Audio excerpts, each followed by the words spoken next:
All across the world, we are seeing the rollout of vaccines, and in some cases, I guess you might call them prophylactic treatments in that they don't necessarily prevent transmission of COVID-19. Well, there seems to be two sides to this debate, and that's quite a shame because it's not a binary issue. There seems to be one side which is everyone must get this vaccine right now, and there seems to be another side saying no, vaccines are terrible. Well, I'm very, very pleased and honored to have an expert in the field on the show today. His name is Geert van den Bosch. He is very, very experienced in the design of vaccines and has been doing this for decades. He's held multiple different sort of positions amongst industry creating vaccines, not-for-profits, as well as in academia as a professor at different times. And he has been publishing something lately. I guess you could say he's raising the alarm. He's raising the alarm on something we're going to talk about during this interview called immune escape. But really, at the end of the day, he's calling for us to stop. Can you believe this? Stop mass vaccinating around the planet today. So, Geert, welcome to the Discernible Interviews, and thank you for joining us. Thanks, Matt. Thanks for having me. Geert, let's start from the beginning. We have something going around the planet now called COVID-19, a coronavirus. I don't understand why you are so alarmed at, I guess it's because I don't understand this concept of immune escape. Do you want to start us off with really what is the very core of your worry here with immune escape through, I guess it's through over-vaccination or vaccine resistant phenotypes developing? Well, Matt, let me try to explain this in simple words. There is a kind of general principle in, I would say, in biology, certainly also in vaccinology, in microbiology. And that is that if you put a living organism, like especially bacteria or viruses, under pressure, whether you do this by antibodies or chemotherapeutic or antibiotics, it doesn't matter. You put it under life-threatening pressure, life-threatening to the microorganism. And you do this in a way that you still allow that microorganism to replicate to some extent. Of course, it will have a very tough time because you're threatening it. And a lot of these microorganisms will die. But if you cannot really kill them all, let's say, if you cannot prevent completely the infection, and if there is still some microorganisms that can replicate despite this huge pressure, they will start to select mutations that enable them to survive. So what does that mean, selecting mutations? Well, these microorganisms, and especially as we know also COVID-19, has a high capacity for mutation. So these folks are mutating all the time, and if they are not under pressure, they don't see any need to select specific mutations to become, for example, more infectious or what. There is no need to do that because they are just fine.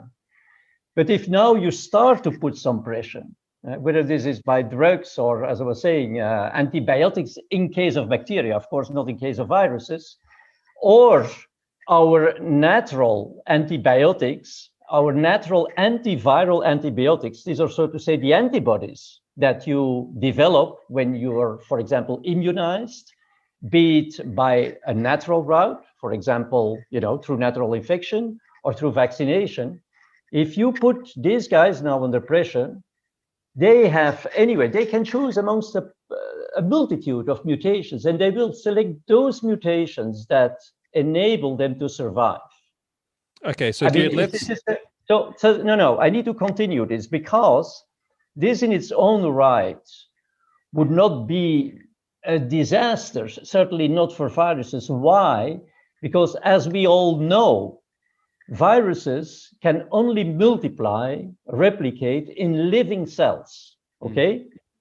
So if these guys, if they are released from the cell and they don't find another living cell pretty soon, because as we know, COVID is an enveloped virus. It cannot survive for a long time in the environment. So it's critical that the guys who have been selected and the selected mutants find as soon as possible new living cells, so a new host that they can infect. And that is especially the case when you have a pandemic, because there, I mean, the virus is all around, the infectious pressure is so huge, the virus is almost like everywhere, that it's not difficult for the virus to find another living, cell or organism where it can replicate. So it is very, very similar what's happening, the immune escape and all this, complex. Well, it's people are nowadays should be very well aware of antibiotic resistance, right? Yes. I mean, this has been a huge debate over the last 10 years. It's exactly the same. When do you get antibiotic resistance? You get antimicrobial resistance when either you are not using the adequate antibiotics. If you are prescribed the wrong antibiotic that does not match really with the microorganism that is infecting you, I mean, it's not going to work. That's the reason why we make, if we have a bacterial infection, we don't know really what bacterium is involved. What we are going to do is, of course, make an antibiogram, right? And then we will know, okay, it's this type of germ. This is the type of antibiotics we need. So that is one thing. That is one reason that could cause antimicrobial resistance. And I will translate this in what that means for the virus. Just 1 second. The second cause, of course, very important, of antimicrobial resistance is if you don't take your antibiotics as long enough as the prescription indicates. Because then you may, after 3-4 days, you think, wow, I'm feeling well, and you stop the antibiotics, but there is still a few remaining germs, and they will cause a flare-up, right? So what does it mean in terms of the virus of COVID immune escape? Well, we can exactly transpose this on COVID-19 in the sense that if we have, for example, now, as is the case right now, today, many variants circulating that are more infectious. We have a lot of variants in the meantime that are circulating, but we are still, in the vaccine, we are still having the original spike protein of the original circulating strain.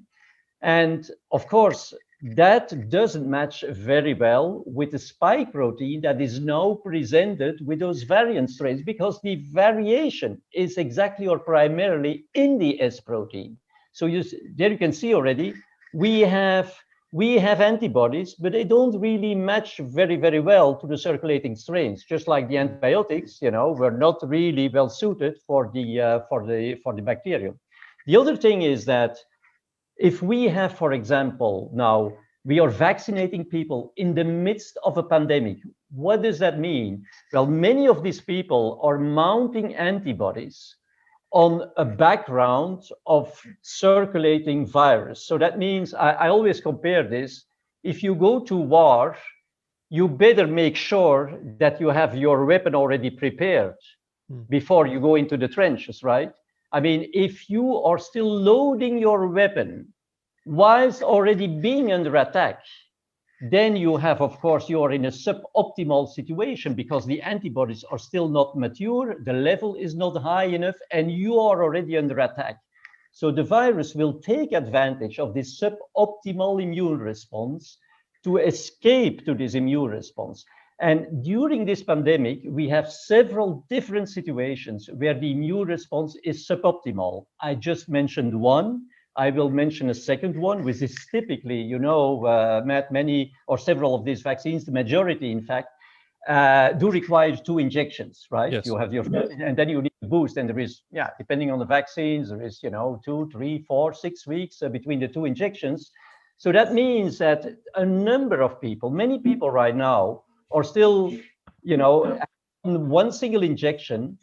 And so they have not an optimal immune response right now. And they are already exposed to the circulating virus, which is everywhere and which has become more infectious.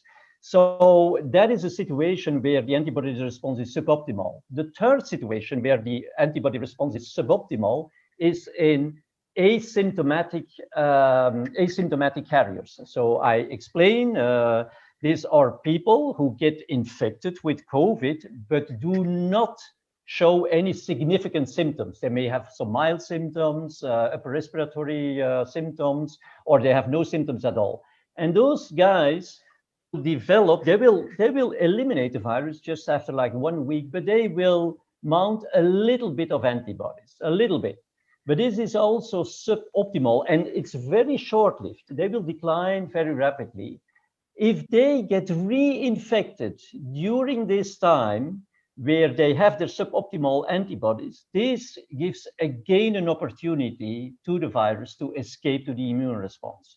So in other words, to make very complex things very simple, because of the pandemic, because of the high infectious pressure, we are having continuously situations where the virus is confronted with suboptimal immune responses.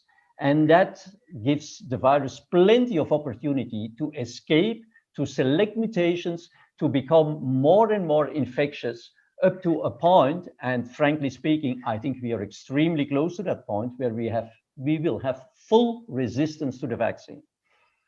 But it's not, in fact, the end of the story. But I will just leave it we'll get there for a moment to you to, yeah. We'll get there for sure.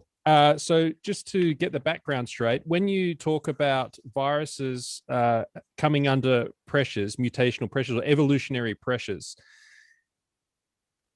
in a pandemic, we have these suboptimal immune responses that you referred to, and you're saying that is worse than if there was no pandemic. Like a normal seasonal flu does not come under the same evolutionary pressures. Is that right?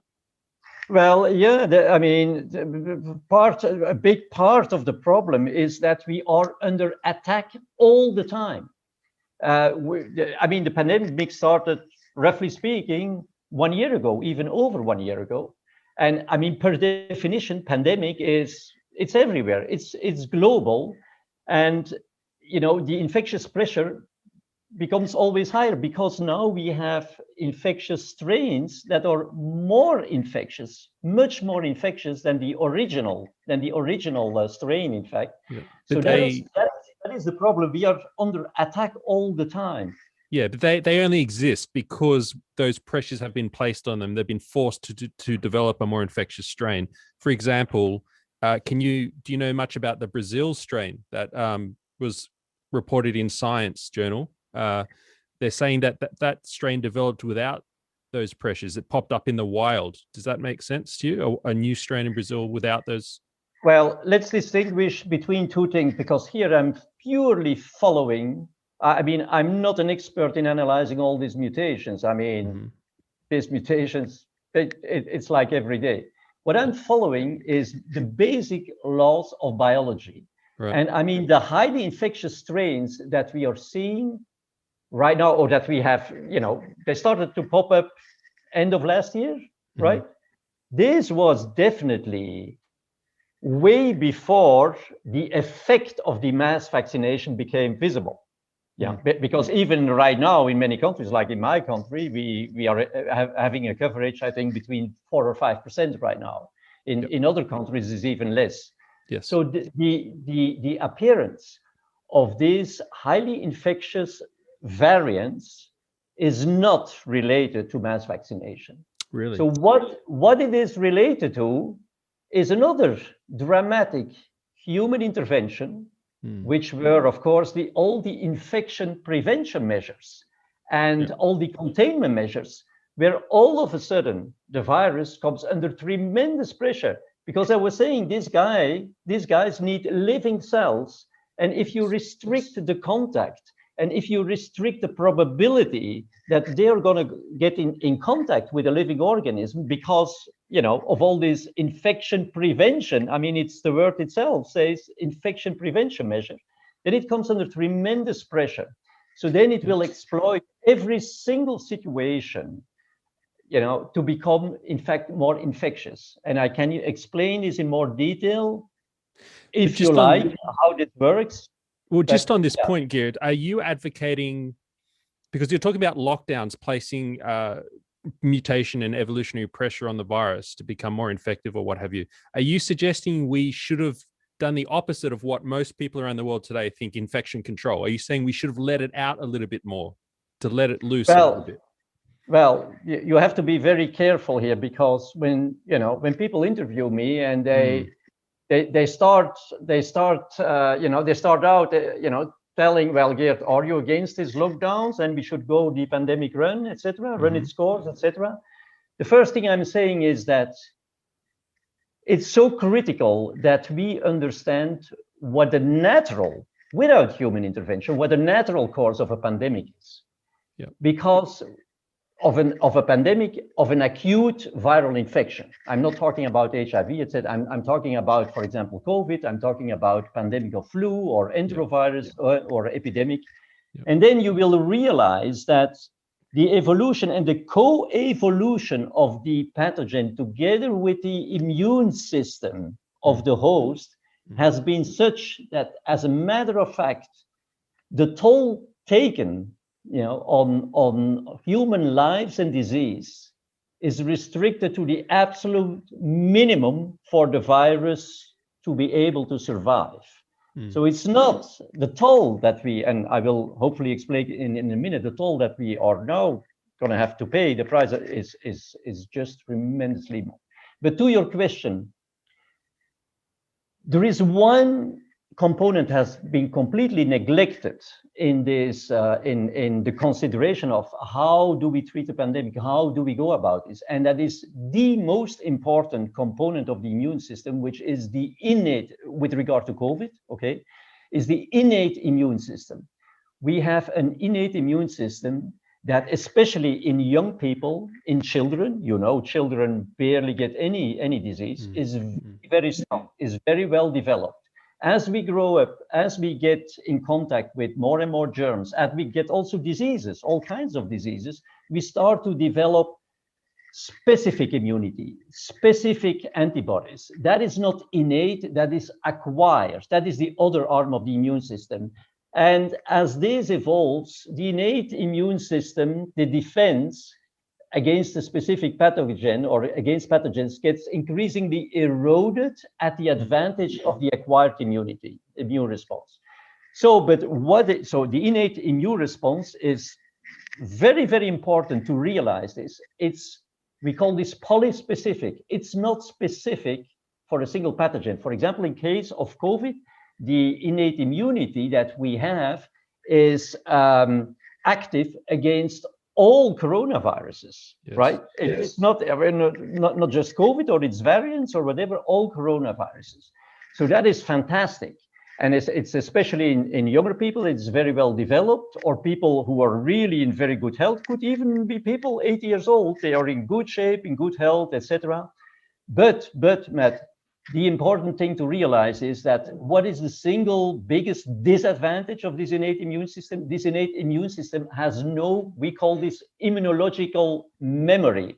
So this is to say, the acquired immune response, if you have seen the pathogen, your immune system, will induce B cells, T cells, and those guys acquire a memory. This is to say, next time when the pathogen comes in, they have their arms already, ready to go.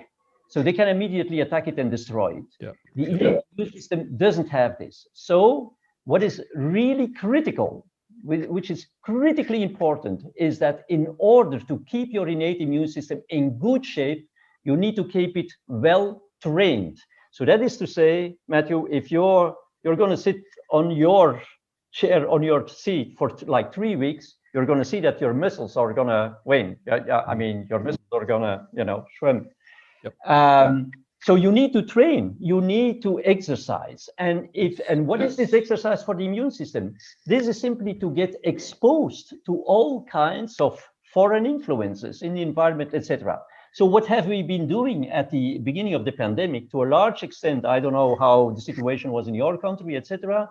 But and it has been dealt with in different ways in different countries. We have been closing schools, we have been closing universities, we have been telling to our kids, don't get too much in contact with those and those guys. And I think this was completely wrong. Of course, I've always been, even regardless of the pandemic, I've always been against this mass convenings, mass gatherings where you have thousands and thousands of people, in one small place. My background is veterinary medicine. We know in industrial farms where you have a high stocking density of animals, like, for example, pigs or poultry, I mean, they are extremely susceptible to getting diseases, of course. This is because just of the, huge density. But what has happened during these lockdowns is that, of course, a lot of people who had a very good innate immune system, they lost their training. The innate immune system didn't get trained any well, and that, that was something which was certainly not very favorable in terms of their immune defense in general against COVID.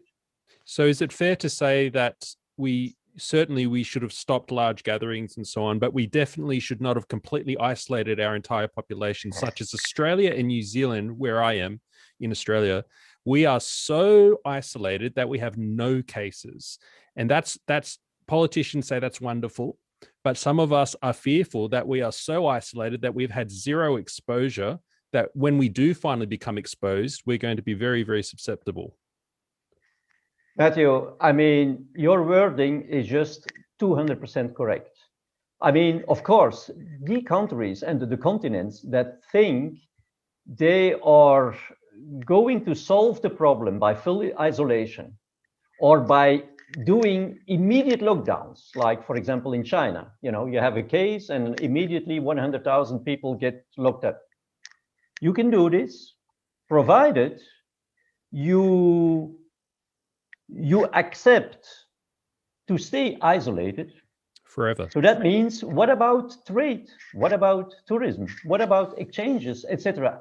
Because as you were pointing out correctly, you will be extremely susceptible, of course, to the disease. Can I ask you? Okay, can I ask you a hypothetical from a scientific perspective before we move on to what's the bad things that are happening?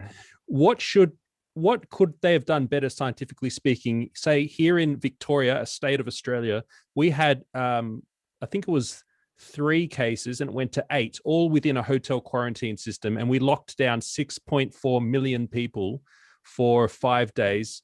And in one of our other states, Western Australia, we locked up the entire state. I think there's about 4 million people in that state for one case. Well, not even a case, one positive PCR infection. What should we have done scientifically speaking? Should we have locked down at all? Should we have I don't know. How should we approach that? Well, it depends on what the overall strategy is. If the strategy is, we absolutely want to avoid any case of disease or lethality, fatality, that's what you need to do. Okay. But, if you think at a population level, because, I mean, we are very, very focused on the individual level, and we are very much focused on the short term, right? Yes. So that is also what the vaccines do. So sorry to come back just for 1 second to the vaccines. Are the vaccines safe and efficacious? Certainly, if you look in the short term, and if you look at an individual base. If you look at the population level, there is 2 things that you can do.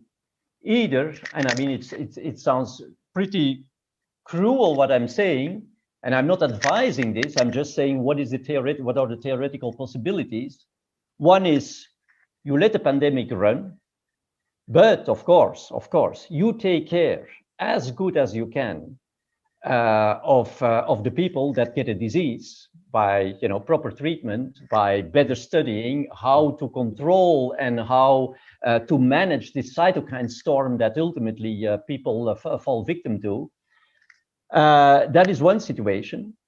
And then, of course, you will have a pandemic, which is typically in 3 waves. And, that is what I'm saying. Yes. People should first understand how a natural pandemic, what is the natural course of a pandemic? Because if you don't understand this, I would say you have no right to speak. It's as simple as that.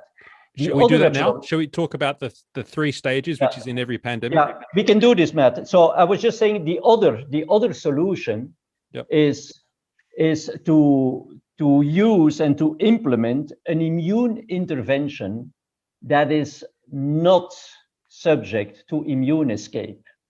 And let me just, because I think along the lines of what we are discussing right now, it will be more understandable for people if I explain this right now. Yep. And there I was always saying, well, it's a fantastic example on how we should do this. Because many people, they get the infection, but they don't get the disease. And what we see is that after like 1 week, they completely eliminate the virus, right? So, sorry, you cut off. Did you say what is a really good example? Did you say a country or? No. I say the virus itself is giving us the example on how we should intervene in a way that does not allow for immune escape. Okay. And that is the example, or the people that are asymptomatically infected, okay, right. Because they eliminate the virus after like 1 week, so the infection gets completely abrogated. And interestingly, nobody seems to pay attention to this. This is not due to the antibodies, because these people develop a little bit of antibodies. Well, I mean, can be a reasonable amount of antibodies, but never titers as high as people who get symptomatically infected. And those titers are very short-lived, second. And third, this surge of antibodies comes more or less after, the virus has been transmitted and eliminated. So this is to say that these antibodies cannot be responsible for elimination of the virus, right? Because they come too late. Okay. So the mechanism, and I posted a number of slides on LinkedIn and Twitter, etc. The slides of my presentation at the vaccine summit at Ohio, that there is now compelling evidence that these cells, that the virus get eliminated by NK cells, natural killer cells. Which is your innate immune system. Exactly. Well, the innate system, what is the innate immune system? Who is taking care of the virus in terms of innate immune system? These are our innate antibodies, natural antibodies that, we get at birth. Is a very well-established system, but it needs to be trained, as I was just saying, together with the natural killer cells. So these guys are capable of eliminating the virus without leaving the virus an opportunity for immune escape. And so if you're asking me, getting back to your question, what are the two solutions? Either we outsmart the virus. That's not what we are doing right now with the current vaccines. We outsmart the virus by using its own trick, so to say, against it, against the virus. Or we have to accept that we go through a natural pandemic where we will have a number of casualties. I'm not hiding this, but the toll taken on human lives will be dramatically less than the price we will pay right now. Because frankly speaking, what I'm telling is that the pandemic still has to begin. A huge wave still to come. We are at the eve of a tsunami. And I'm not. Yeah. Okay, let's talk about this now at length. So to get into this, just want to make sure I confirm with you. You do believe, is it true that the vaccines that we have now, they are efficacious on an individual level, but you're saying on a population level, what we're doing is we're going to create a much bigger problem? Is that right? Well, they are efficacious for now, as long as we don't have resistance. But what we are forgetting, Matt, I mean, very simple. I told you before, we started the show, so to say, that I would make some shortcuts or explain things a little bit more easy. Yep. Initially, you have, of course, if you have people who are infected normally during a natural pandemic, yes, the virus jumps from one population to the other. What I mean is it will first attack, of course, the people who have very weak innate immunity. Yes. Why? I mean, if the virus is new to the population, right, there is no acquired immunity. There is no antibodies, of course. Yeah. So all you have is your innate immune defense. Yeah. So those folks who have a very strong innate immune system, I mean, they're just laughing about it. They're just going to have, you know, sore throat and or maybe no symptoms at all. But the people, and we know those people, of course, elderly people with underlying diseases, etc., or otherwise immune compromised people. Those are the people who will, of course, suffer from the disease. But then what happens is that once this reservoir, I would say, of susceptible people get a little bit exhausted, the virus has no choice but to look for other victims, right?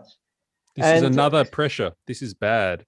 Yeah. But look, this is the only thing which is a little bit complicated to understand, and I will do my best to explain it because it's so critically important.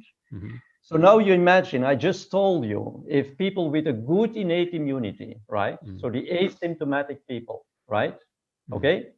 If they get infected, okay, they will have for a very short time a surge in antibodies. Okay, for a short time, a week, 2 weeks. I'm not discussing about days because other experts know this better than I do. So this is the single most important thing that I would like to convey. These antibodies, although they are not important in terms of protecting that individual, because I just told you, it's not the antibodies that clear the virus, it is the innate immunity like the NK cells. Yeah.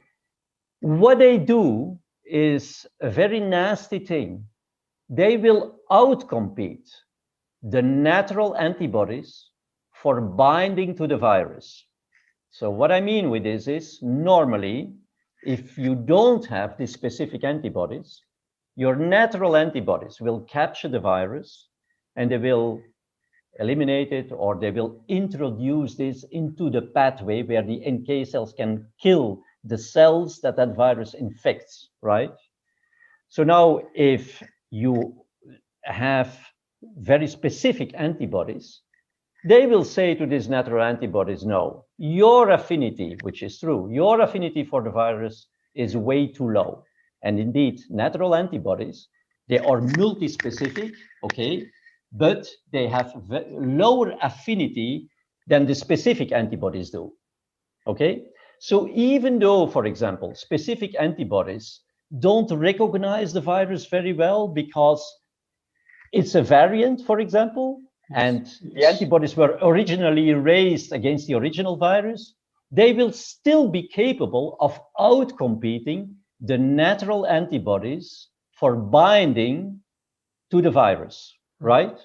So that means every single time that these asymptomatic patients, these are not patients, asymptomatic subjects have this short-lived surge in antibodies, you get a suppression of your innate immune response. Are you following me? Yeah, I am.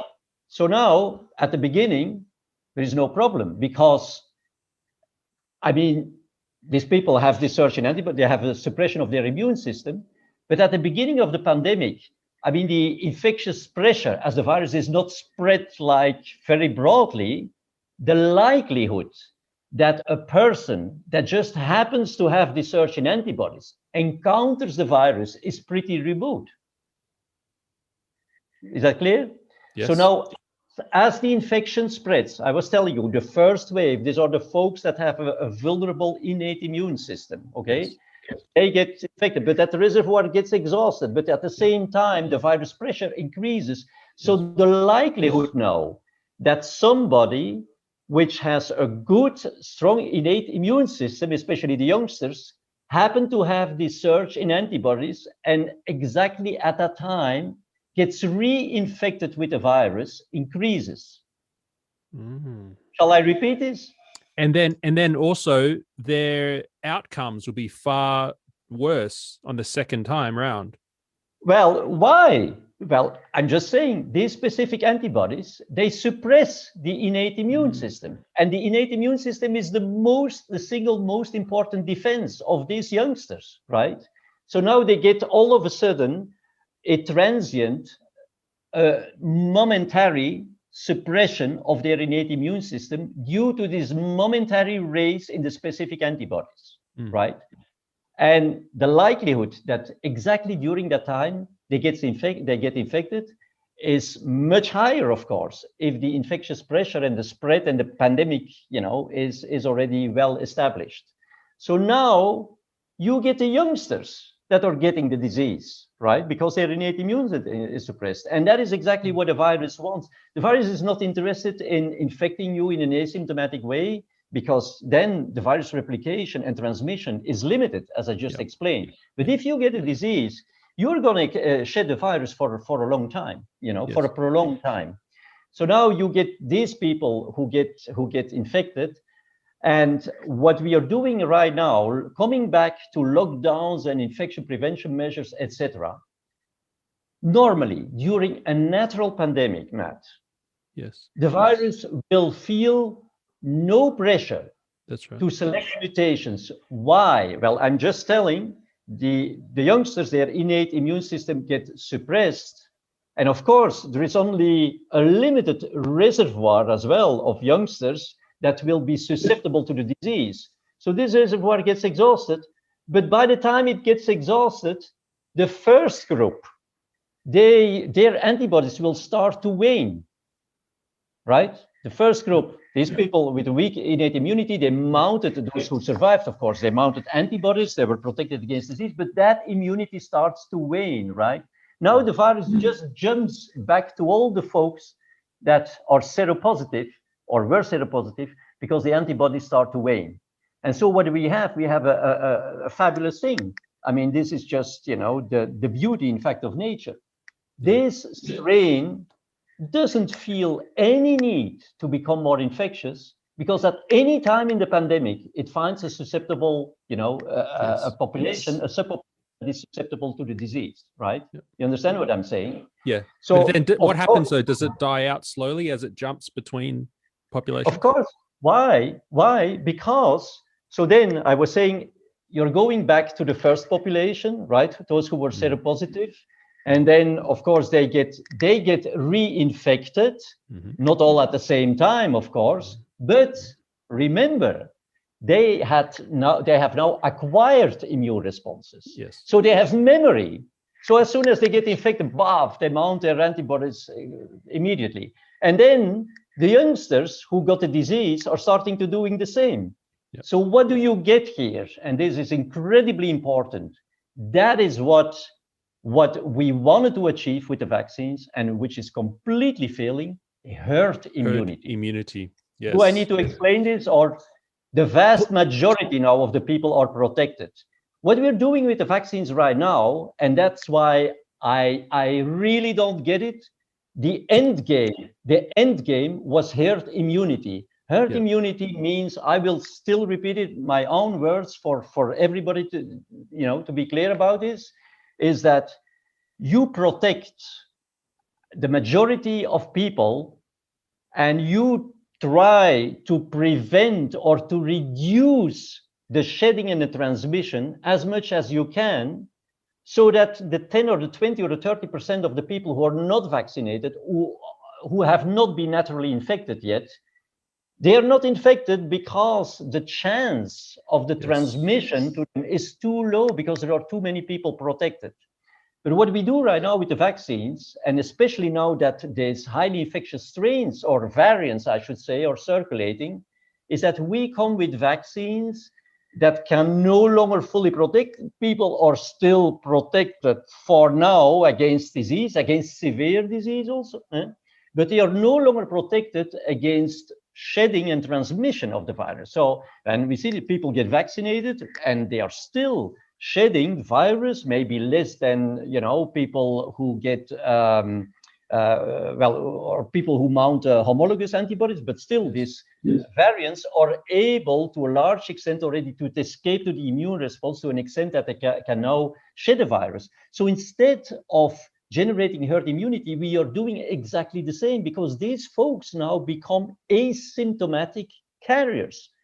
We are turning these people into asymptomatic carriers asymptomatic carriers if they get, of course, exposed to the virus. But they will get exposed, because I'm saying we are in the midst of a war with increasingly infectious variants circulating, right?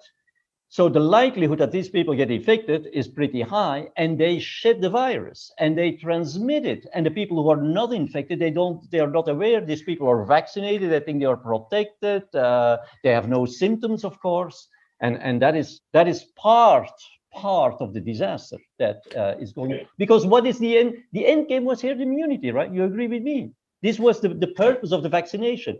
And we will just doing the opposite. That there is no talk about herd immunity. So what are we doing?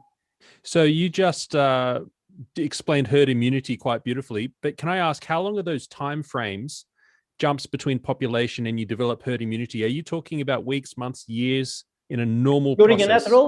During a natural course? Well, yes. I mean, the example that was best documented is, of course, the flu pandemic of World War I. I mean, Spanish you flu. may know. Well, the Spanish flu, but the flu was everywhere. Just that there was military censoring of communication. So, of course, enemies would not say or would not communicate about the thousands of deaths they had. And so only Spain, which was independent during World War I, was communicating this. So that's why it was falsely called the Spanish flu. But remember, I don't know if you have ever heard this, but this is very well known, that many more soldiers died in the trenches of flu than of wounds and injuries, war injuries, actually. Yes, but Spanish flu was over. That was finished within less than 12 months or less than 18 months, right? Oh, yeah, sorry. I should respond to your question, of course. Well, the whole pandemic was, if my recollection is correct, about 2 years, something like this. And you had the 3 waves with some kind of, I would say, infectious. I call this infectious quiescence between the waves, right? It was, but then you develop herd immunity. And then, of course, from time to time, the virus will find some more vulnerable people, or in some populations, in some countries, in some regions, the immunity will wane a little bit too much, and then the virus will kick in again. But you have a lot of memory, that will immediately, again, dampen this viral infection. So you get these surges in between, but you never get back to a pandemic, of course, right? Because now the population has been immunized, so to say, in a natural way. Okay, with so memory, now immunological memory. Right. So now we are vaccinating people with vaccines that do not prevent transmission. They simply prevent symptoms. So we're creating asymptomatic carriers, as you said. Is the main danger there that it is adding increased pressure onto the virus to mutate? Is that what the problem is? Well, as I was saying, Matt, as I explained at the beginning, we have a number of situations where the virus is, encountering an immune system that is not very well armed, where the immunity is suboptimal, and especially also when we vaccinate, right? But even during natural infection, the natural course of the pandemic, as I was just saying, the situation where asymptomatically infected people have this surge in antibodies, and it suppresses their innate immune system. Well, these antibodies, as I was just saying, they are not really optimal. They're short-lived. They didn't get a boost, etc. So that's a suboptimal situation. But if the virus can anyhow easily spread to the next population, in that case, those who have waning antibodies from the first wave, there is no need for the virus to take advantage of that situation and to start selecting very specifically, selecting mutations. If we now put the virus under tremendous pressure by doing by implementing these stringent infection prevention measures, then we are, of course, in another situation. The virus will say, well, I need to become more infectious. It's even getting worse, of course, if we now start to vaccinate all the elderly people, all the vulnerable people, because then the virus can no longer jump to that population, right? They are protected. So what it will do is it will take more and more advantage, of this suboptimal immune situation in the youngsters to select mutations that makes it more and more infectious so that it can cause more and more disease in the youngsters, right? So that it can fully exploit this system. And that is the wave that, I mean, in some countries, I tell you, frankly speaking, you have seen the figures in the UK, you will see them in Israel, where they got, so to say, a dramatic drop in cases, right? Yes, yes. I will tell you, in the next few weeks, you will see a dramatic increase. That is the backlash. Okay, so let's talk about what's going to happen, because you said there are two ways this could go. You can either outsmart the virus, and we'll talk about that at the end of what we should do, or we could go through an actual pandemic. Can you paint that picture for me? What are we about to see? Well, Matthew, the situation becomes, of course, increasingly complicated and risky to let the pandemic run its course. And you will very easily understand why that is. We are no longer dealing with a mildly or reasonably mildly infectious strain, as it was the case at the beginning. We are now dealing with a number, all these emerging highly infectious strains with, a number of mutations in the spike protein that is responsible, of course, for attaching to the receptor. And we see in all these strains that the mutations are more or less converging to a set of mutations that enable enhanced infectiousness of the virus. So now it's not easy to just let run the virus, because we may hope that our younger people have still a very good innate immune response. But remember what I was saying, that is not that much a problem. The problem is that also now their likelihood of getting a momentary suppression of their innate immune system at the same time that they get infected becomes increasingly high, especially given the fact that the viruses that are circulating like right now, the variants, are more infectious, right? Do you get it? There is really logic in this thing, and that's why I'm saying, if all these recommendations and all this reasoning about the curves, where people are looking at those curves like at the stock exchange market, right? Well, it's increasing, it will probably drop. Oh, it has dropped, it may raise again. I mean, these people you have no right to speak if you don't understand, to begin with, the natural course of a pandemic, because only then you can assess what the huge impact of human intervention is. One, the strict prevention measures for everyone. Second, of course, the mass vaccination, where we are continuously loading our weapon while already being attacked, and the virus is just laughing about this. And it goes very fast. A virus replication cycle, it takes about 10 hours. 10 hours, right? Yeah. And I should also mention that there is an increasing, there's a gap between the two doses increasing in countries around the world that are rolling out the first dose as quickly as possible. So we're effectively doing that half course of antibiotics and putting a lot of pressure on that. These people should be put in quarantine, in fact, because, they are very, very susceptible to promoting immune escape, of course, right? And we just send them back into the heat of the battle, right? Where they get exposed to highly infectious strains, right? And and then people, because the problem, Matt, and I'm glad you started the talk with this about these two camps, people who are excited about vaccination, those who are not excited. It depends on the way you look at it. If you don't look any further than the end of your nose, you can get very excited about these vaccines. Look, we are vaccinating elderly, and no more hospitalizations, and those folks, they don't get the disease anymore. But we forget, we are not used to thinking at the population level. What is the impact of immunizing them?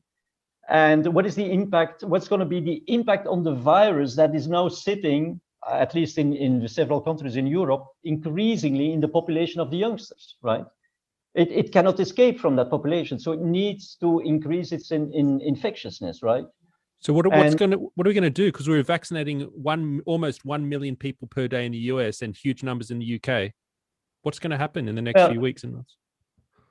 Well, I mean, at the beginning of our talk, Matt, I don't know whether we were already, No. it was already recorded, but I told you that, frankly speaking, I'm a very serious scientist. I've dedicated 20, 30 years of my life to biology, to vaccines, immunology, infectious diseases, etc. And I'm, thanks God, independent. I'm telling you that we are at the eve of a huge disaster, because the pressure that we are now exerting on the virus with those vaccines is just tremendous. Remember, we are not doing this like progressively. We are talking about mass vaccination, vaccinating millions and millions of people in an as short time period as possible. Can you imagine? And we think we can outsmart this virus. Come on. And we think we can make new vaccines against the variant strains. The virus is not going to wait till we have those vaccines ready. And so it's very, very clear. I know my message, people will maybe think I'm crazy, etc. But I think there is such compelling scientific evidence, right, to really conclude. And I invite, because I have been asking scientists, health authorities, to please start a debate on immune escape, but nobody is reacting. There is silence all over the place. But you see this paper still this morning, I was reading a paper somebody sent me, that now the immune escape is even expanding to other regions than the spike protein. That also when people who get a disease and ultimately recover, they recover to a large extent, not thanks to the antibodies, but thanks to the cellular immune responses. Now the virus, being put increasingly under pressure, is starting to introduce critical mutations in epitopes, antigens, that are responsible for inducing this protective cellular immunity that comes later, of course. And that's how people, to a large extent, can recover also from the disease. So it is, we cannot imagine this virus can mutate like hell, but normally it doesn't matter, because if it doesn't select specific mutations, right, to bypass the immune system, because there is no need for, then who cares, right? But now it's not doing it. It's doing this in a very, very selective way. Okay, we can test your hypothesis by watching, because look, the sad reality is, no matter how many people you interview with, governments around the world are not going to turn around in a big way, and they're going to continue vaccinating as many people as possible without sterilizing immunity, right? Now, to test your hypothesis over the next 4 weeks, what would prove your hypothesis correct? Well, Matt, it's very easy. I just give you the answer. Young people would start to be infected symptomatically. Very easy. Which countries would you think are most susceptible or most likely, I would say, to see this dramatic evolution occur? Israel, USA, and UK. It's of course the countries that have, been most successful in implementing mass vaccination to an extent that already right now they have large coverage, huge coverage, and you see the drop, in infections, right? These people are excited. Look, the vaccine works, etc. That is what I'm saying. And now then you will see some silence, because the virus, of course, is suffering. The virus is suffering because, thousands, millions of people get vaccinated within one country all at the same time. It's a tough time. But, the backlash will just be enormous. And these are the countries where we will most likely see first that despite increasing vaccination coverage, we see dramatic things happening, right? But of course, symptoms, cases. Of course, severe disease. The virus the more you put the virus under pressure, the more it is fighting to make people ill. Severe disease is the best, the most profitable way for the virus to ensure its propagation and perpetuation, right? Because then people shed for a long time, and they shed also a lot of viruses. Well, So not too severe. Sorry, please. Not too severe, right? Because if it was like Ebola, where it's incredibly deadly, it would burn itself out. So we're not going to see Ebola. Yeah, but as what I was just saying, Matt, the thing is, the difficult exercise for our brain is that we always think that these things are static. We have now the highly infectious strains, and okay, we are dealing with 3 or 4 strains, and no, these things are evolving. I'm just telling you that there is now mutations occurring in critical epitopes that facilitate, that enable cellular immune responses. If those also get increasingly, implemented, and of course, these highly infectious strains, there is a scientific explanation to also explain why they are so dominant, why they give no chance whatsoever at the original strains. They have an increasing, advantage to replicate. They become increasingly dominating. If that happens, that means that people who are severely ill, they are also losing an important part, of their final immune defense, their last resort, right? So I'm not saying, I'm not excluding, I'm not ruling out that we could get much more severe disease, and I'm not telling this because I take pleasure in things like this. This is just extremely dramatic. It's not static. The more we put pressure without eradicating the virus, the more it will escape, the more it will find ways to make people, ill and maybe to cause more severe disease. So, and it's not about me having be proven wrong or right. I mean, it's not about me. It's really about humanity, about humankind. I mean, I'm not saying, okay, guys, look at those curves because you will see I'm right. No, I mean, it's the first time in the history of mankind that we are intervening in such a massive way in a pandemic that has never, ever occurred before. Now, there is at least somebody, who stands up, provides scientific evidence, and, gives a very, very serious warning. And I mean, it's probably also unprecedented. And I think I'm basically already too late, because if you ask me, the pandemic is already out of control because of these highly infectious strains. And people may say, some people tell me on LinkedIn, here, there is no pandemic. Look, I mean, the mortality rate is still very, very low, et cetera, et cetera. And I'm telling you are right. The worst is still to come. And if we don't stop this mass vaccination, I mean, it's just going to be a huge and incredible disaster. Okay, so how long do we have in this lull until we should see?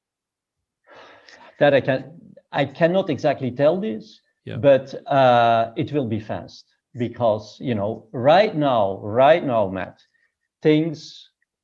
all the type of curves we are talking about right now, when this surge will start, is exponential. We are no longer talking about linear evolutions or slowly. We are talking about, we have been whipping up this virus, right? To become more and more infectious. And now I don't know whether it can still increase its infectiousness, but I thought, okay, there should be somewhere an end of and then it can break through the antibody defense, and it become resistant to the vaccines. But what we are seeing right now is even worse. It's now really introducing also mutations in epitopes that enable our cellular immune response as a last resort to intervene to save lives of patients who are severely ill. So not, what are you talking about, months? You're not talking about years, are you? You're talking about weeks and months. Yeah, I don't even know whether I'm talking about months.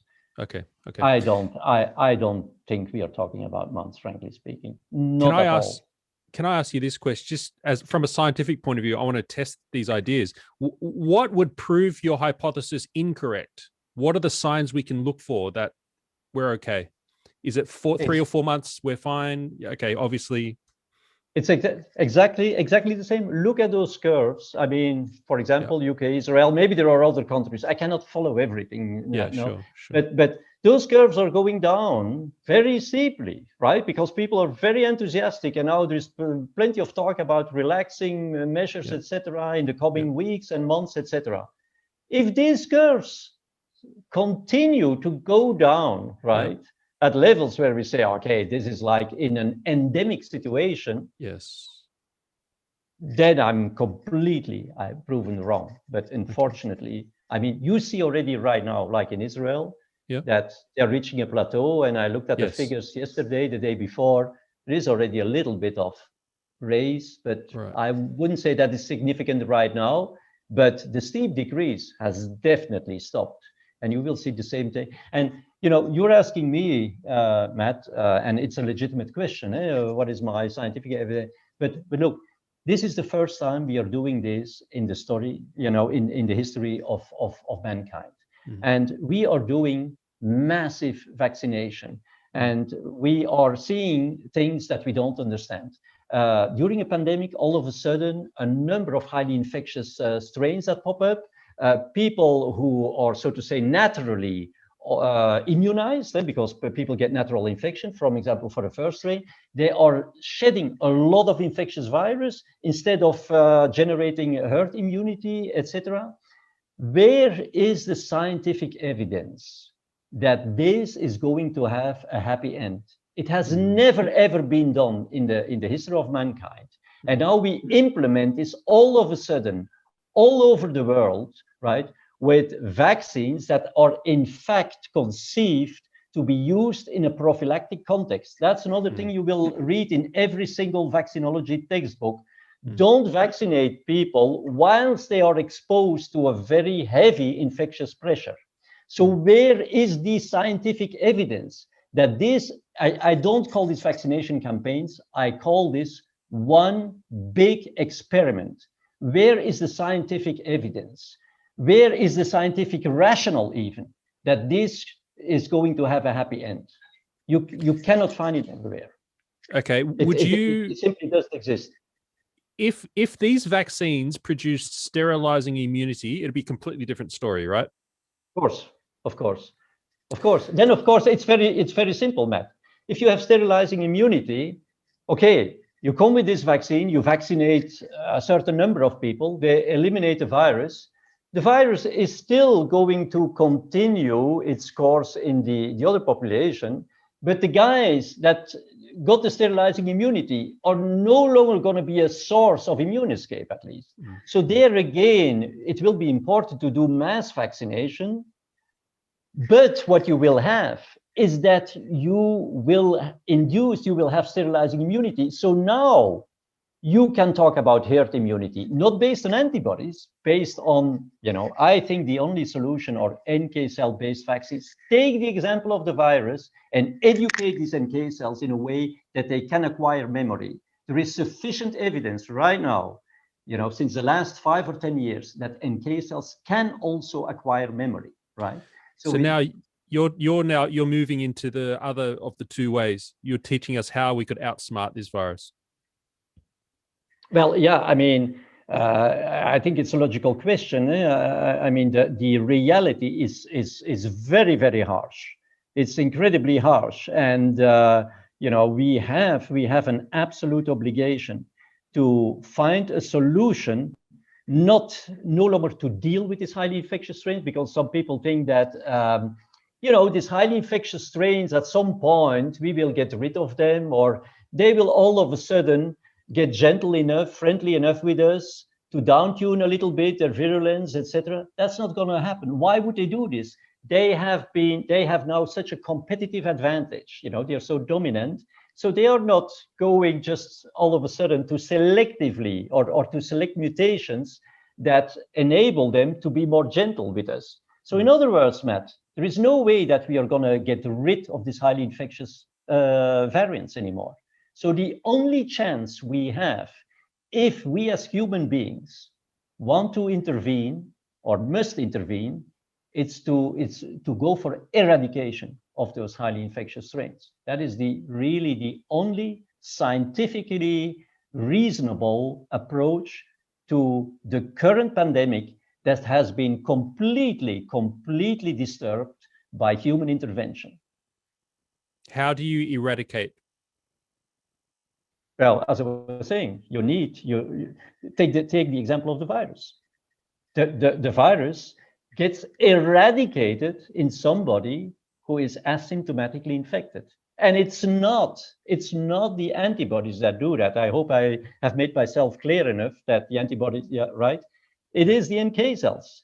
Yeah. And the NK cells, because this is innate immunity, yeah, this is polyspecific, the virus cannot select mutations to bypass that innate immunity, right? Awesome. And the NK killer cells, they intervene in these asymptomatically infected subjects at a very early stage of infection. So at the stage where the virus gets into the epithelial cells of the upper respiratory tract, and there it gets killed, right? It's yep. not, it cannot first its way like in diseased people to all kinds of different organs and spread through the body, etc. They are killed in a non-specific way, you know, at a very early stage of infection, and it's killing the cell that is infected. As I was telling, if the virus has no living cell, you know, that it can use to replicate, it's the end. It's the end. But yeah, but you just mentioned teaching NK killer cells.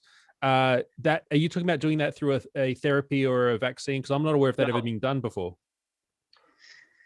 That is how should I say, a particular topic, because I have no commercial interest whatsoever. All this has now become so irrelevant. You know, let's forget about egos. Let's forget about money. There is only one single thing at stake right now, and that is the survival of our human race, frankly speaking. So, but I must say, I have been working for a number of years on NK cell-based vaccines, and it's not like I'm now making a big noise because I would like to draw the attention to my technology, but I must say it's thanks to my insights in how NK cells work and how they play a critical role in eliminating the virus in asymptomatically infected people that I have succeeded in unraveling what exactly the strategy is of this virus. Because every single thing the virus does is important. And it is even more important if we don't understand this. Yep. So far, yep, we have not understood how it comes that some people get a disease and others don't get a disease, eliminate the virus, do have antibodies, but those antibodies are not eliminating the virus. They are not functional in terms of protecting us. It's the NK cells. So it's the other way around. It's my insights in this technology and in the way how NK cells work and what kind of broad spectrum they have and how you can possibly educate them to acquire memory that have enabled me, first of all, to understand we call this in a complicated word, the immune pathogenesis of the virus. Yep. And that secondly have given me some insight into how we could deal with this in a way that we can, first of all, eradicate this, but this would mean that these NK cells need to acquire memory. So by the time we get infected by COVID, by any coronavirus, in fact, remember, it's not variant specific, it's not COVID specific, it's not even corona specific, that we are armed well enough that these NK cells can jump immediately on those epithelial cells that are at an early stage of infection at the level of the upper respiratory tract. Have you developed such a technology? Well, it's in early stages. There is promising data, but this is completely going against mainstream of current vaccinology, in a Yes. sense that current vaccinology, it's all about B cells and T cells. And people for a long time have said, NK cells, this is innate immunity. There is no memory. We don't understand very well how NK cells work, etc. So it has been impossible so far to move the technology forward in a way that it has been considered, or that it was advanced enough to be considered, for example, to be introduced into clinical trials. Because don't forget, if you come with a disruptive technology, the bar is very high. If you have, Yes. yeah, the bar is very high. You come with a conventional technology, people will say, okay, you have an antigen, you show that there is antibodies in mice, and you have a good scientific rationale, and okay, you will get support for this. If you come with something which is so revolutionary, where the vast majority of vaccinologists don't even know how NK cells work, because typically immunologists have learned a lot from the vaccinologists, but not the other way around. I mean, the science that I'm talking about, I mean, I'm not the inventor of all this science. It is in many publications, very compelling, convincing evidence.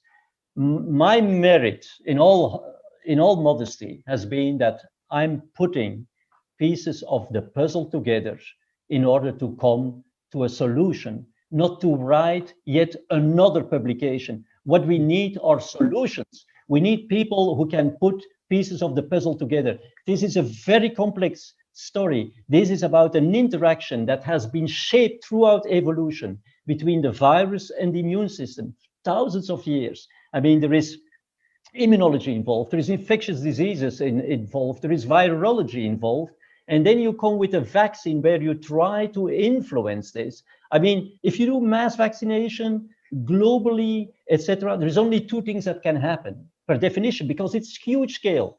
Either you make the situation dramatically worse, or you improve it dramatically. Now, the latter is not what we are seeing right now, and I'm afraid.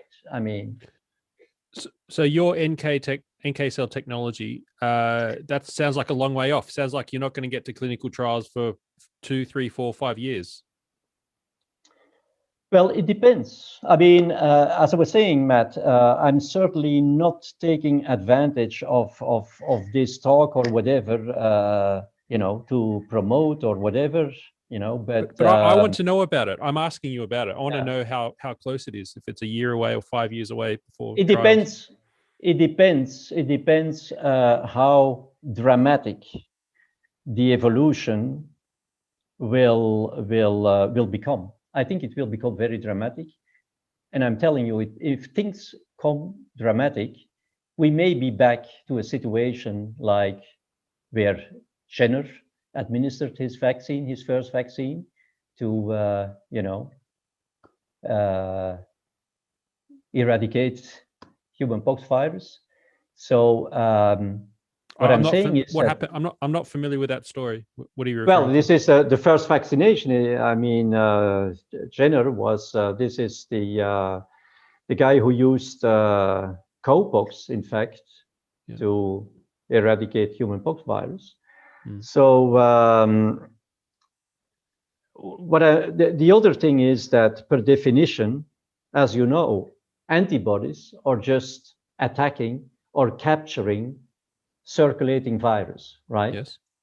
The big advantage of cellular immunity, I'm now talking about a kind of innate cellular immunity, is that they attack cells that are infected, right? So that means that when a cell, if you use antibodies and the cells are infected, you cannot destroy those cells. I mean, you can destroy the virus, but infected cells, same as, for example, with cancer cells, right? We have no vaccines against cancer cells. We are good at generating vaccines that induce antibodies, and that the antibodies can capture a free-floating virus, so to say, or a free-floating antigen. We are not good at making vaccines that can destroy the cell, infected cells, or in general, pathologically altered cells, right? So now if you imagine, if you have a vaccine that can do this, you may even think one step further, namely of intervening in a disease process that is already ongoing, where cells like are already infected. Yeah, well, also people who get COVID disease, who have already the disease. Yes, well, even at a less spectacular level, you're talking about a technology that could cure the seasonal flu. Well, no, as I was saying, I mean, NK cells are polyspecific.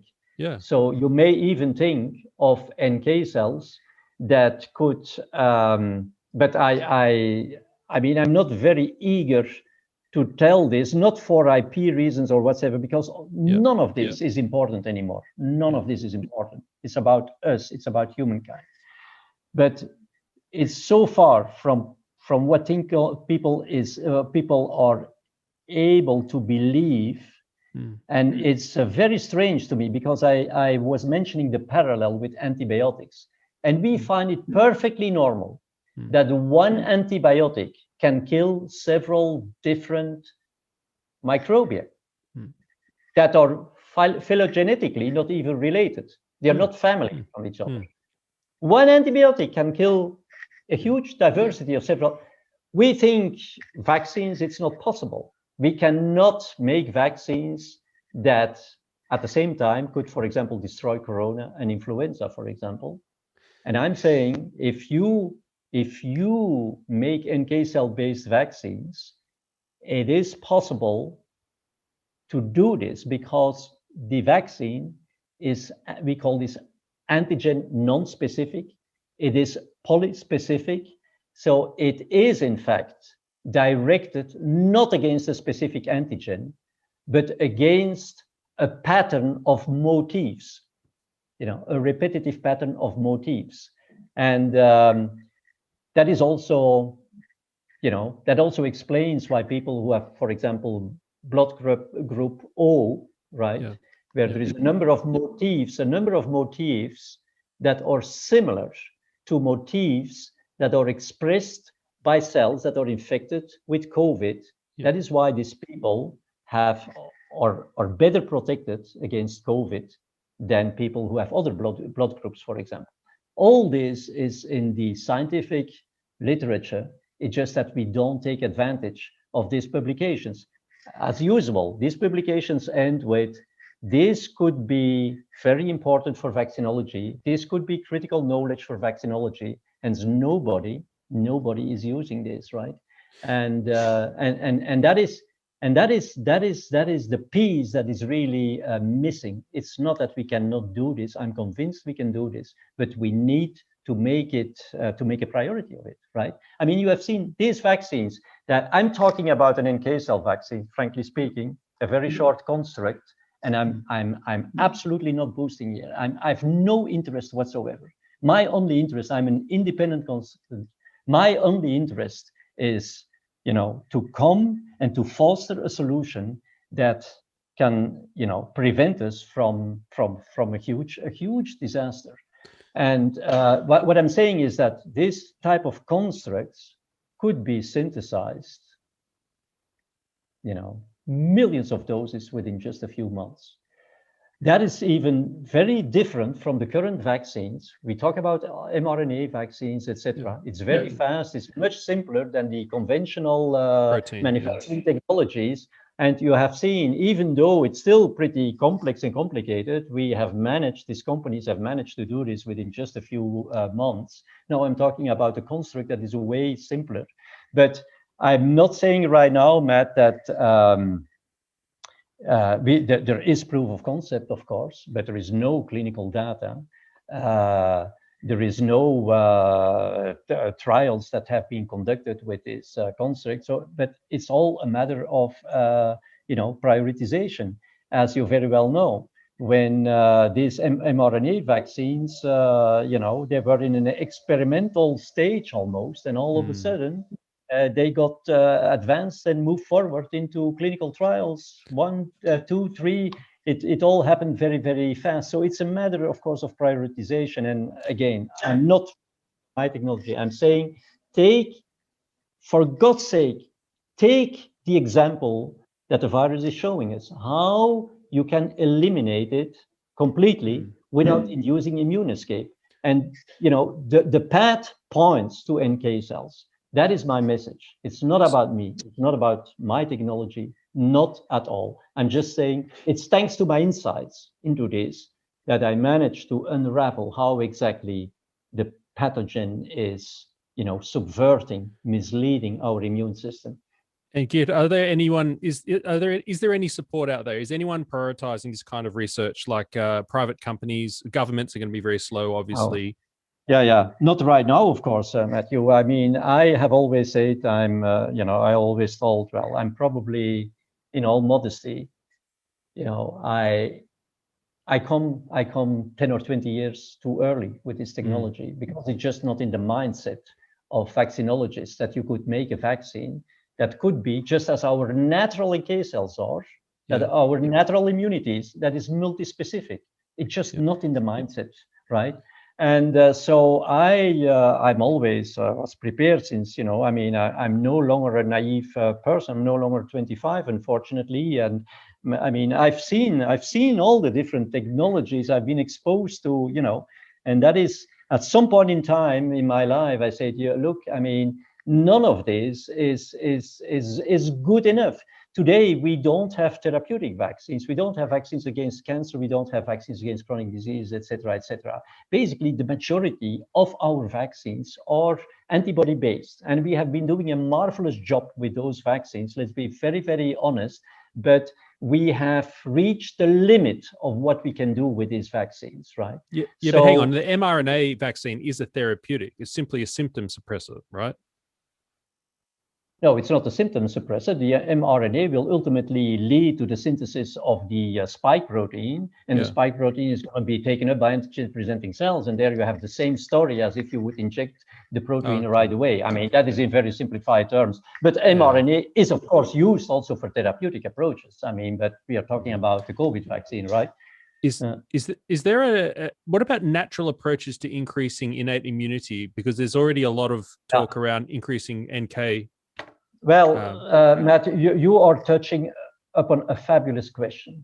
I mean, I'm so glad I've forgotten about this, that you asked this question, because indeed, what is critical, I mean, it is very well known, it's documented. And if people like to have the publication, I can send them. I'm not telling anything which is not based on direct or indirect scientific evidence. It's just that in all the things that I posted right now, I didn't even have time to look and for all these publications, etc. Because what I'm sending out right now is a scientific alarm. It's not like a manuscript peer reviewed. We have no time. But back to your question, it is very well known that people who are in good health, in good shape, have a strong innate immunity, have strong also IgM responses, antibody, which is a major part of our immune globulins, and these are the natural antibodies actually. So that means that one thing that I've not seen during this COVID crisis is an appeal to people, to conduct a kind of different lifestyle. I mean, things we all know it's good, but we underestimate the huge impact this has on our innate immune system. Things like exercise, very important. I've not had a chance, I don't know whether they even exist, to have a look at the statistics of COVID infected and diseased people who I have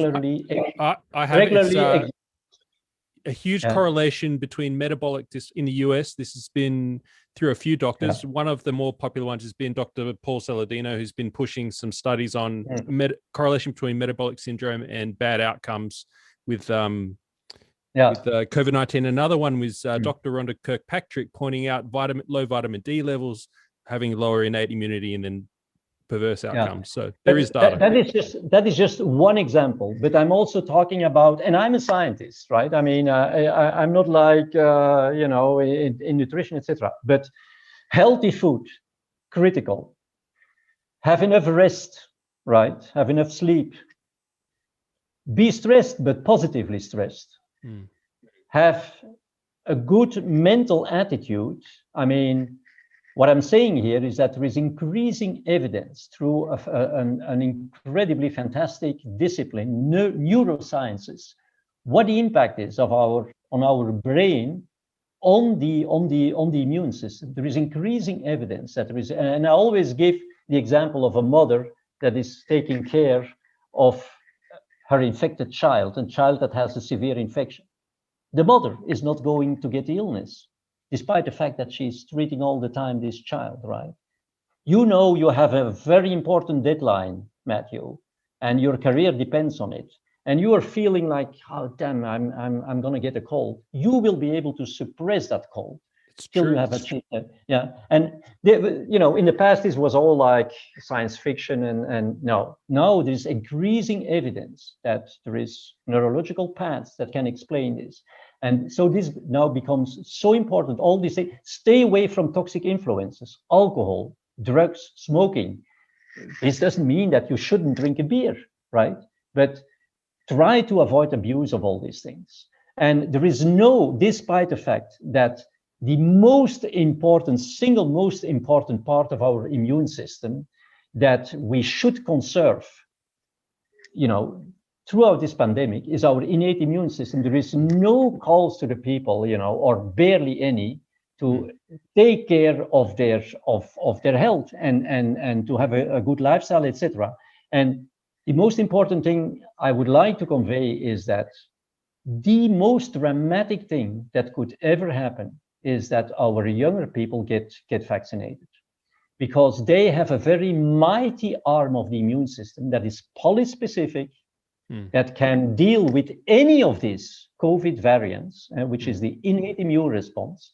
And if we are going to vaccinate them, these antibodies are just going to suppress this innate immunity for a long time, because those antibodies will stay for a long time. It's not like you're asymptomatically infected, where the antibodies disappear after a few weeks, maybe. They're going to experience a suppression of their innate immune system for a long time. And you could say, well, yeah, but who cares, because they have specific antibodies. I'm telling you, and I mean, I'm 200% certain of this, that it's just a matter of days or weeks till we are going to see increasingly resistance of these variants to the vaccine.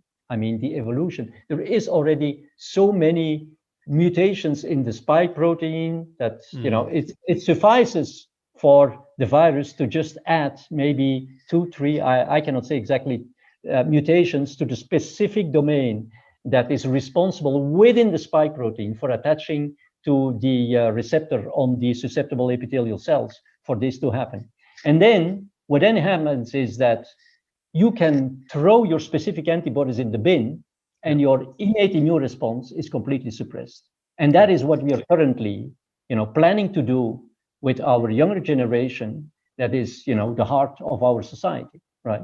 So do not vaccinate our young people and look after your innate immune system. They're the two key things. Yes.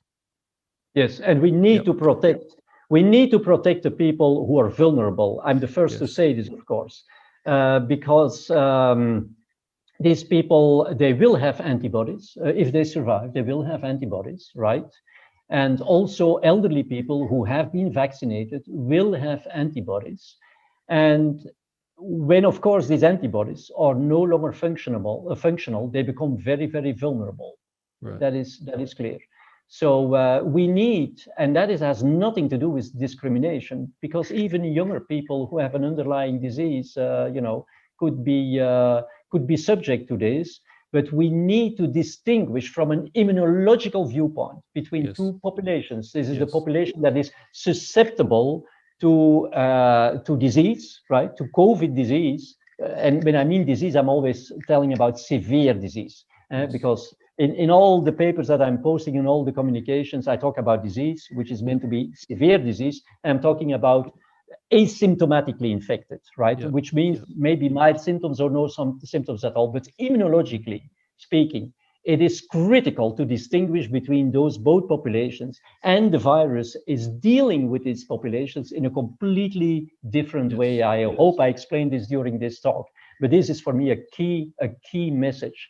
Please don't vaccinate our younger people. And if people are very vulnerable, I mean, we need to be very, very careful, because these people, if you vaccinate them, but there is resistance, I mean, they will have, of course, no benefit from these antibodies. Their innate immunity may already be suppressed, may not make a big difference. Therefore, I'm saying all those that are vaccinated, have already been vaccinated, are people who have gotten the disease, got the illness, and mounted, antibodies. Those people will be, because of the suppression of the innate immune response, and because of the high likelihood that the resistance is going to occur very soon, are extremely vulnerable, and we need to do whatever we can to protect those people. But the measures, I'm not proposing any measures right now, but we need to rethink what we are doing very urgently, and not based simply on curves that we are looking at, like at the stock market, but based on science, based on the immune pathology of the virus, based on the understanding of a pandemic. And that is the only way to move forward. And that makes not only scientific sense, but it is an absolute, if we are committed to perpetuate our race, I mean, we have to do it, to do something, not in a week, not in 2 weeks, but yesterday. Okay. And thinking at the population level and this whole problem of immune escape, are there any populations that you think we should still vaccinate with our current vaccines? No. Okay. Absolutely not. Absolutely not. And we will see, Matt. I mean, this is maybe a little bit too far in future, but if this, of course, continues, we will see huge changes in, you know probably, or you can guess in which countries, in which continents people have the best innate immunity. It's certainly not in Europe, right? No. There's been some astounding results in Africa and places like that. Can I ask you? Yeah, can I ask you about? I came across you because of Professor Nikolai Petrovsky, who I interviewed. He's a vaccine creator. He uses recombinant protein vaccines. I know. If he succeeds in bringing out, and others as well, bringing out sterilizing immunity vaccines, probably based on recombinant protein methods, will that fix the problem here? Is that a potential way out? Because they're talking about the end of this year having sterilizing. Well, any vaccine that indeed would enable or induce sterilizing immunity would be a game winner. Yeah, sure. But it's my conviction that it's not possible with the conventional methods. Because they won't be able to keep up with the mutations. Based on antibodies, it's not going to be possible. Okay. What do you think of, I don't know if this is directly related, but what do you think of other therapies that, like ivermectin and things like that?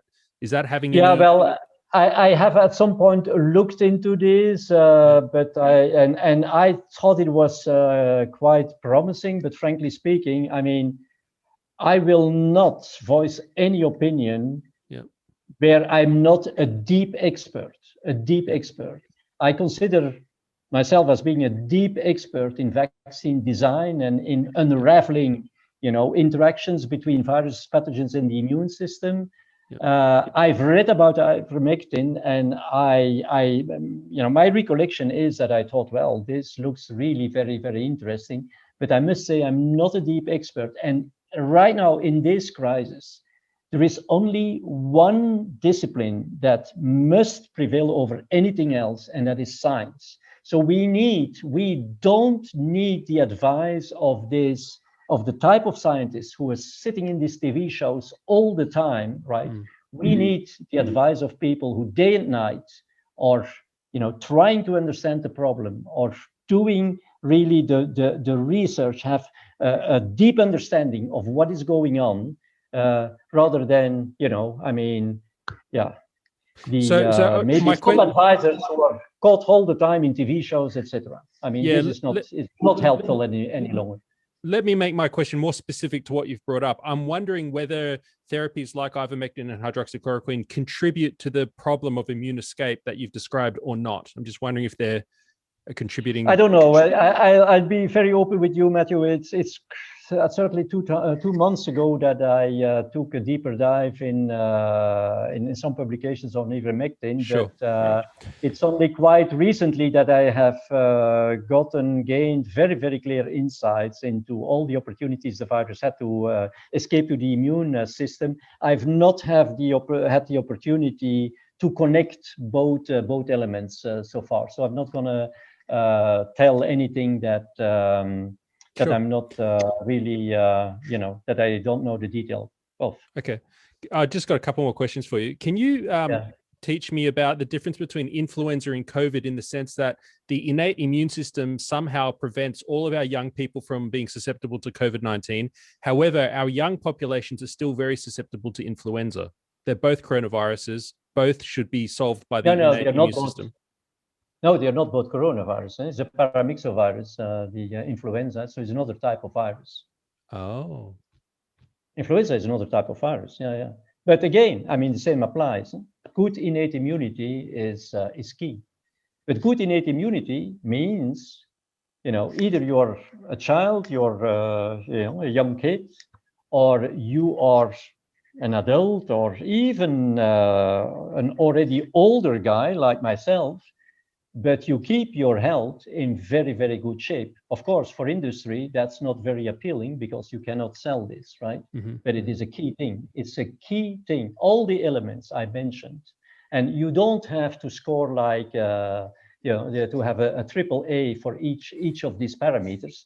Mm. But if you have an average, on a scale from 0 to 10, if you have an average of 8, I'm not saying you're protected against COVID, of course, but you are in much better shape.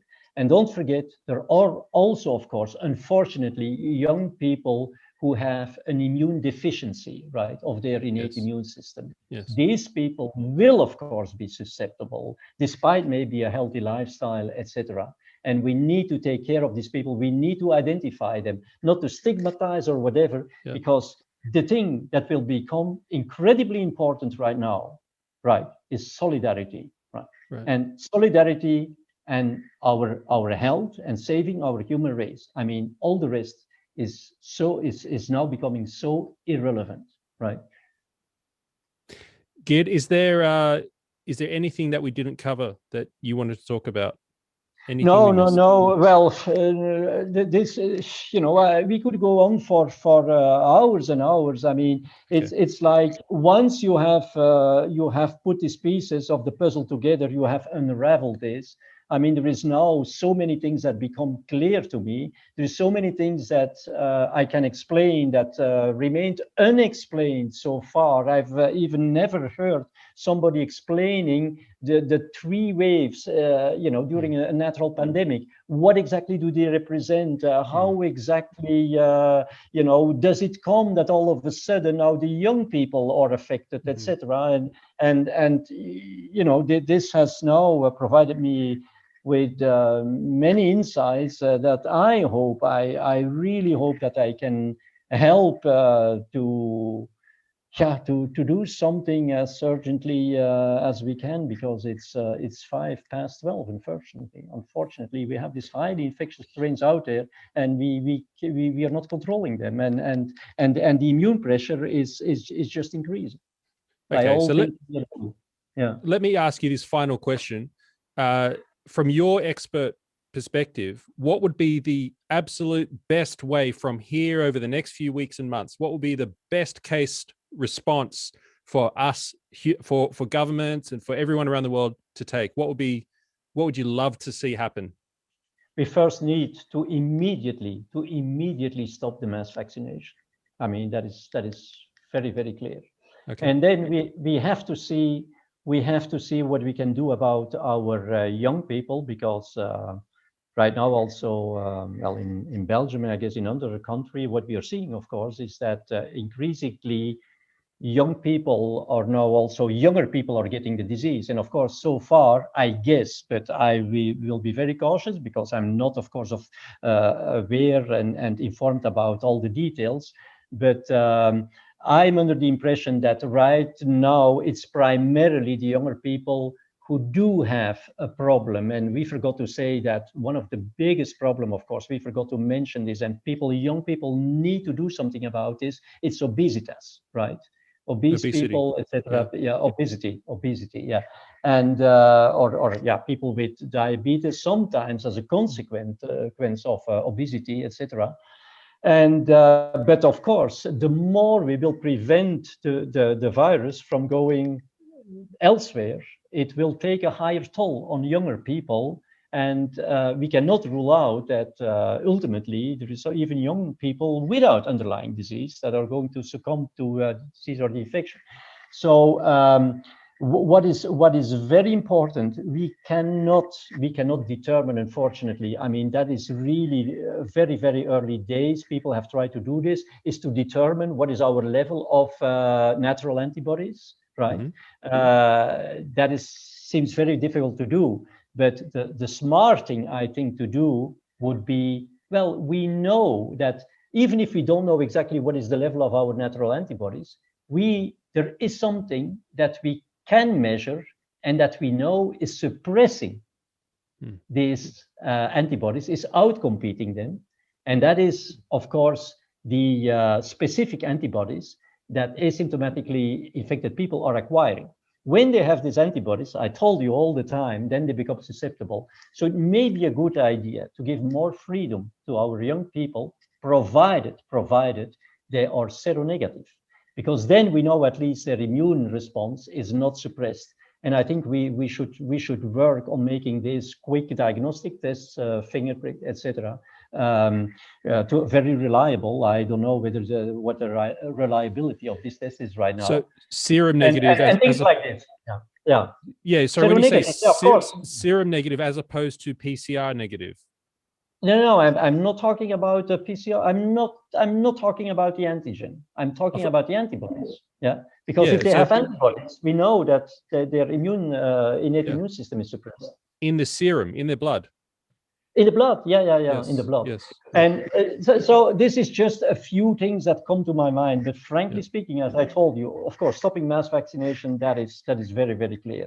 And stopping to lock up our younger people, especially, or all people, I would say, who are in good health, in good shape. We need to stop that, but we need to be very careful, because highly infectious strains are circulating. The likelihood that you are getting seropositive, now you understand what I mean, that you're getting seropositive is becoming pretty high. But if you could do a quick test and you see you're negative, for example, if you're positive, please stay in your home, stay at home, right, till you're seronegative. We know that the duration of this antibody titers is very short-lived, right? It's not like you're going to stay home like for weeks and weeks, right? And that might be an intelligent strategy to keep up, or to keep in good shape our innate immunity, together with a good lifestyle. Explain what this means for young people to still have at least their innate immune system in very good shape.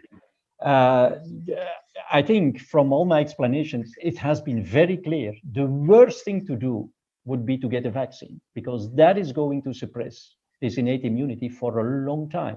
I was telling about those who turn seropositive spontaneously without vaccination. That's only going to last for like a week or so, maybe 2 weeks, and then it's gone. Right? But if you get vaccinated, I mean, this is long-lived immunity, right? So that is a different story. Geert van den Bosch, Geert, thank you so much, because you often made a comparison during this interview between you and the establishment vaccination, but elite. But you are that is what you've done for decades. You have been at the forefront of vaccinations. You're a big believer in vaccinations. So your warning to the world right now carries an incredible amount of weight. because you are the Yeah. furthest thing from an anti-vaxxer, and yet your warning is you've been building vaccines forever. And I'm saying these vaccines, the vaccines that are out there, or have been made by fabulous, brilliant people. And of course, there is discussions about how efficacious is it 85 or is it 92, etc. And could there be some side effects, etc., etc. Okay, I mean, certainly there is always some concern if you have only clinical trials that have been conducted over only like 3 months or 4 or 5 months, etc. But, you know, there was an emergency, there was no choice. So I think those companies have given the very best of themselves. I've been working in those companies. I know how difficult this work is, how precise it is. It is brilliant work. The only thing, and at the end of the day, the regulatory bodies have approved them, right? I mean, they have a responsibility for the public health. The only thing that I'm saying is that this type of vaccines are completely contraindicated for use in a pandemic, right? And that is, so I'm not an anti-vaxxer, because I'm even saying, I think the only way, if we don't want to let the pandemic go its natural course, which I think is difficult to justify at this stage because we have this highly infectious strain circulating. The only thing that would make sense to me is to mimic the strategy of the virus and to make indeed vaccines and to do vaccinations, but with another type of vaccines that are capable of eradicating the virus and that provide sterilizing immunity. So, okay. Well, this is why your voice is so credible on this matter, and we need to take your warning very, very seriously. So thank you so much for coming on and explaining for the last couple of hours with us. Thanks, Matt, for having me, and I really hope that my message resonates with those who you know, have the responsibility and also the authority to change things fast and very dramatically, I think. Yeah. Thank you so much as well, Matt. Thank you. Godspeed. Bye-bye. Thanks. Bye.